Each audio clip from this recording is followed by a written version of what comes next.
जय हिंद दोस्तों, वंदे मातरम। दिल्ली के जंतर मंतर पर हाल ही में हुए छात्र आंदोलन के दौरान मुफ्त में बिरयानी और खाना बांट करके रातों रात चर्चा में आए मोहम्मद जुनैद की जो असलियत है वो पूरी तरीके से बेनकाब हो चुकी है। एक साधारण सी मोबाइल की दुकान चलाने वाला मोहम्मद जुनैद आखिरकार कैसे जंतर मंतर पर 20 से 25 दिनों तक लगातार हजारों लोगों के खाने, मिनरल वाटर और टेंट का खर्चा उठा रहा था। जैसे ही दिल्ली की पुलिस और उत्तर प्रदेश की पुलिस के साथ साथ खुफिया एजेंसियों ने इस संदिग्ध फंडिंग के सोर्सेस की पड़ताल शुरू की, जुनैद का तथाकथित समाज सेवा का जो नकाब था वो पूरी तरीके से उतर गया। अब न केवल वो कानून का शिकंजा उन पर कसता दिख रहा है, बल्कि वो कैमरे के सामने विक्टिम कार्ड प्ले करने की कोशिश कर रहा है। और इतना ही नहीं, सुप्रीम कोर्ट में राहत पाने के लिए गिड़गिड़ाने तक का हर एक पैतरा आजमाया जा रहा है। पुलिस की जांच का दायरा मेरठ में जुनैद की बहन के जब ससुराल तक पहुंचा और जब बैंक खातों की परतें खुलने लगी तो मोहम्मद जुनैद अपने वकीलों के जरिए सुप्रीम कोर्ट पहुंचा और मध्यस्थता याचिका यानी कि इंटरवेंशन एप्लीकेशन दाखिल कर दी सुप्रीम कोर्ट में। और याचिका में प्रताड़ना, अवैध हिरासत का रोना रोते हुए सुरक्षा की गुहार लगाई जाती है। सॉलिसिटर जनरल तुषार मेहता का इस पर जो कड़ा ऐतराज है वो समझने वाला है।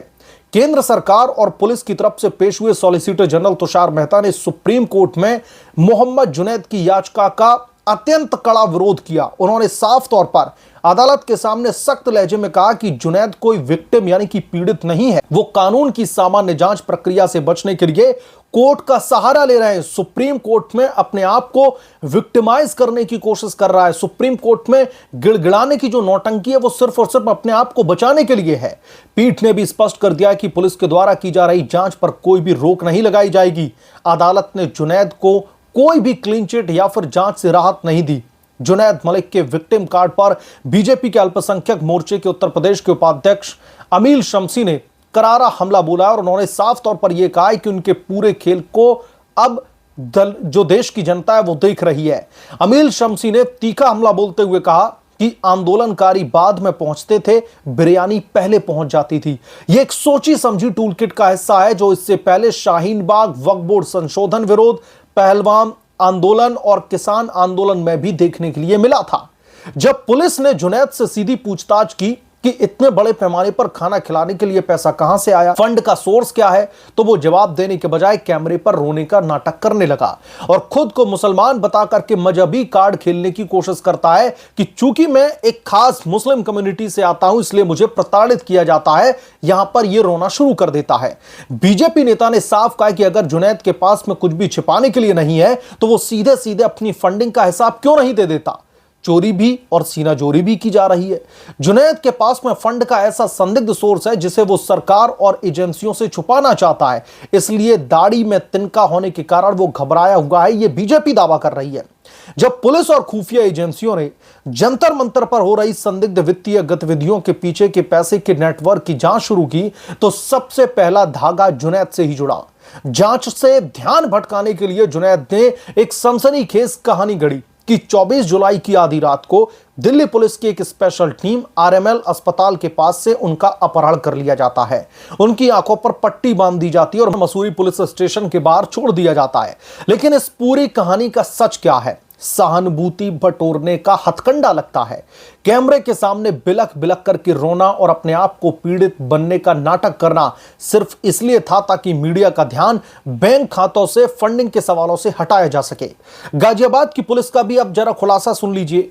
गाजियाबाद के नाहल मरसूरी स्थित जुनैद के घर जब पुलिस पहुंची तो उनके पिता मुस्तफा और परिजनों से बैंक पासबुक व वित्तीय लेन देन की सामान्य पूछताछ की गई। गाजियाबाद पुलिस डीसीपी ग्रामीण ने साफ तौर पर यह बताया कि किसी का भी अपहरण नहीं किया गया था, जो जुनैद दावा कर रहा है, बल्कि कानूनी प्रक्रिया के तहत पूछताछ की गई। जुनैद के पिता ने भी खुद स्वीकार किया था कि पुलिस ने उनके साथ में किसी भी तरीके का दुर्व्यवहार नहीं किया। तो फिर मोहम्मद जुनैद कैमरे के सामने आकर के विक्टिम कार्ड क्यों प्ले कर रहा है?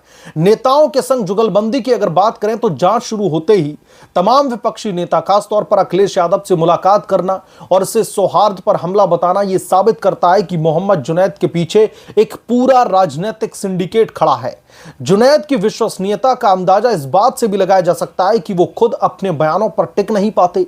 जब विवाद बढ़ा तो जुनैद ने पहले सीजेपी की शीर्ष नेतृत्व पर आरोप लगा दिया कि वो उनका साथ नहीं दे रहे हैं, लेकिन जैसे ही सोशल मीडिया और कानूनी हलकों में फजीयत होती है, वो तुरंत अपने बयान से पलट जाता है और कहने लगता है कि सब लोग उनके साथ में हैं।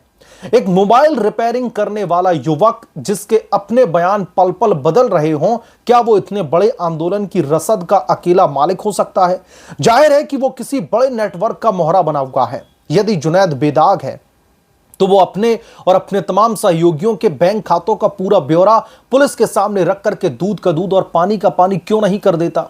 उसे आखिरकार फंडिंग का स्रोत बताने में तकलीफ क्यों हो रही है कि जो बिरयानी आ रही थी, जो खाना आ रहा था, जो मिनरल वाटर आ रहा था, जो टेंट के पैसे आ रहे थे, उन्हें कौन फंड कर रहा था? एक साधारण नागरिक के लिए सुप्रीम कोर्ट के नामचीन वकीलों की फौज और बड़े राजनीतिक दलों का तुरंत मैदान में आ जाना यह साफ करता है कि जंतर मंतर पर मुफ्त लंगर के नाम पर कोई गहरी साजिश रची जा रही थी। जुनैद मलिक का मामला यह साबित करता है कि कानून के हाथ बहुत लंबे हैं। रोने का नाटक करके, मजहबी कार्ड खेल करके या फिर सुप्रीम कोर्ट में गिड़गिड़ाकर जांच से बचा नहीं जा सकता। जब पुलिस और एजेंसियां इस पूरे संदिग्ध फंडिंग का पाई पाई का हिसाब अब अदालत में रखेंगी तो बिरयानी और लंगर की आड़ में चल रहे इस पूरे टूलकिट का सच जनता के सामने होगा। सबसे बड़ी बात यह है कि बार बार जो कैमरे के सामने अपने आप को विक्टिमाइज करने की कोशिश की जा रही है, बार बार यह कहा जा रहा है कि पुलिस उनको प्रताड़ित कर रही है, उनका किडनैप कर लिया जाता है, उनकी आंखों पर पट्टी बांध के पता नहीं कितने जुल्म उनके ऊपर ढाए गए। जो ये दावे कर रहे हैं तो मोहम्मद जुनैद को क्या तकलीफ हो रही है जो 20 से 25 दिनों तक, कोई कोई तो 30 दिनों तक दावा कर रहा है, जो फ्री में मुफ्त में जो बिरयानी वहां पर बट रही थी, फ्री में खाना पहुंच रहा था, और जो बीजेपी के नेता है वो तो ये कह रहे थे कि प्रदर्शनकारी वहां पर बाद में पहुंचते थे, बिरयानी पहले पहुंच जाती थी। तो इसका हिसाब देने में क्या दिक्कत है? पुलिस को, सरकार को, कोर्ट को यह बताने में क्या दिक्कत है कि जो आपने पैसा इन्वेस्ट किया है लोगों के, थोड़ी देर के लिए मान लेते हैं कि आप जनता को खाना खिलाने के इंटेंशन से ही वहां पर पहुंचे थे, आपके पास में आपने अपने व्हाइट मनी का इस्तेमाल किया, तो या फिर अगर आपने इस्तेमाल नहीं किया, आपके पास में पैसा कौन भेज रहा था, ये तमाम सारी जानकारी साझा करने में मुझे नहीं लगता पुलिस के सामने किसी भी तरीके की दिक्कत की बात होनी चाहिए। लेकिन मोहम्मद जुनैद से कई बार पूछे जाने के बावजूद भी पुलिस अभी भी इन सवालों का जवाब ढूंढ रही है कि आखिरकार एक छोटी सी मोबाइल रिपेयरिंग की दुकान चलाने वाला मोहम्मद जुनैद लाखों रुपए का खाना कैसे जनता के बीच में बांट रहा था। और यह कोई एक आध दिन का अगर मामला होता तो इस मामले को यकीनन तौर पर इग्नोर भी किया जा सकता था, लेकिन यह मामला लगभग 25 से 30 दिनों तक लगातार फ्री में खाना बांटने का था, तो फिर इस पैसे का हिसाब तो देना ही होगा। और जैसा कि सॉलिसिटर जनरल तुषार मेहता जो सरकार की तरफ से, दिल्ली पुलिस की तरफ से, खुफिया एजेंसियों की तरफ से पेश हुए, उन्होंने साफ तौर पर मोहम्मद जुनैद की उन तमाम दलीलों का विरोध किया और कहा कि बिल्कुल भी इनको प्रताड़ित नहीं किया गया पुलिस की तरफ से, इनसे इंटेरोगेशन की जा रही है, जानने की कोशिश की जा रही है कि जो पैसा आ रहा था आखिरकार फंडिंग का सोर्स क्यों है। लेकिन फिलहाल जुनैद साहब मुंह खोलने के मूड में दिख नहीं रहे हैं। लेकिन जांच एजेंसियों के लिए अब यह चुनौती है कि अगर यह पूरी की पूरी फंडिंग टूलकिट का हिस्सा थी तो इस टूलकिट के हिस्से को, इस फंडिंग को बहुत जल्द एक्सपोज करना होगा। बहुत जल्द सरकार के लिए भी एक ये चुनौती है कि इस तरीके के जो फंडिंग है, जिनका सोर्स का तक पता नहीं चल रहा, इसके पीछे का इंटेंट क्या था, क्यों लाखों करोड़ रुपए वहां पर फ्री में बहाए जा रहे थे, क्यों फ्री में लोगों को खाना बांटा जा रहा था, इन तमाम सारे सवालों के जवाब मुझे लगता है कि अब दिल्ली पुलिस को, खुफिया एजेंसी को और उत्तर प्रदेश की पुलिस को भी जितना जल्दी मिल सकें उतना बेहतर होगा और जुनैद के लिए उतना खराब होगा। बहरहाल इस मामले पर आप क्या सोचते हैं, आपकी क्या राय है, हमें कमेंट करके जरूर बताएं। जल्द मिलूंगा किस दूसरे बड़े अपडेट के साथ में, तब तक के लिए धन्यवाद। अगर आप लोग चैनल पर नए हैं तो प्लीज चैनल को सब्सक्राइब करें, साइड बने बेल आइकन को जरूर प्रेस करें ताकि जब भी मैं कोई बड़ी खबर लेकर के आऊं तो इसकी जानकारी सबसे पहले आपको मिले।